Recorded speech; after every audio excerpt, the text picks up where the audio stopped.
Hello everyone, সবাই কেমন আছো? আজকে তোমাদের জন্য যে গাড়িটা নিয়ে এসেছি তোমরা দেখতেই পাচ্ছ, একদমই কিন্তু ফ্রেশ কন্ডিশনে আছে। আর গাড়িটা কিন্তু 2018 মডেল, ঠিক আছে, 2018 BXI। আর কন্ডিশনটা তোমরা দেখো, আমি ডিটেলসটাও বলে দিচ্ছি গাড়ির, ঠিক আছে। যথেষ্ট মানে একদমই ফ্রেশ কন্ডিশনে আছে। যারা একটা নিউ গাড়ি নেওয়ার কথা ভাবছো তোমরা কিন্তু এই গাড়িটা দেখতে পারো, একদম কম দামের মধ্যে পেয়ে যাবে। গাড়িতে কিন্তু রিফাইন্যান্সও অ্যাভেলেবেল আছে। আর যদি ক্যাশে নাও তাহলে তার থেকে কিছু একটা তোমরা ডিসকাউন্টও পেয়ে যাবে, ঠিক আছে।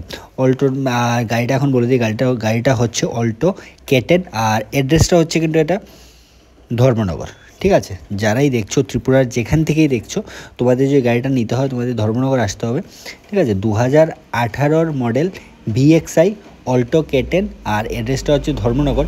কন্ডিশনটা ভালো করে আমি দেখিয়ে দিচ্ছি, তোমরা কন্ডিশনটা দেখে নাও। ভেতরের কন্ডিশনও আমি দেখিয়ে দিয়েছি, ঠিক আছে। তোমরা ভেতরটা দেখো, একদমই মানে একদম নিট অ্যান্ড ক্লিন, কিন্তু গাড়িটা খুব ফ্রেশ কন্ডিশনে আছে। আর দেখো স্ক্রিনে একটা নাম্বার দেওয়া আছে, ওই নাম্বারে তোমাদের যদি যে কোনো কনফিউশন থাকে ওই নাম্বারে তোমরা যোগাযোগ করতে পারো। আর গাড়িটার যে ওনার প্রাইস রেখেছেন, গাড়িটার প্রাইস রাখা হয়েছে 2,85,000 টাকা, কিন্তু গাড়িটার প্রাইস রাখা হয়েছে, ঠিক আছে। তার থেকে কিছু একটা ডিসকাউন্টও হয়ে যাবে অন টেবিল। তাই সেগুলো ডিটেলসে যাওয়ার জন্য তোমরা ফোনের মাধ্যমে জেনে নিতে পারো। আর যদি গাড়িটা পছন্দ একটু তাড়াতাড়ি করে বুক করে নাও, ঠিক আছে। তাহলে আজকের মতো ভিডিওটা এখানেই শেষ করছি। যে কোনো কিছু জানতে ফোন করতে পারো।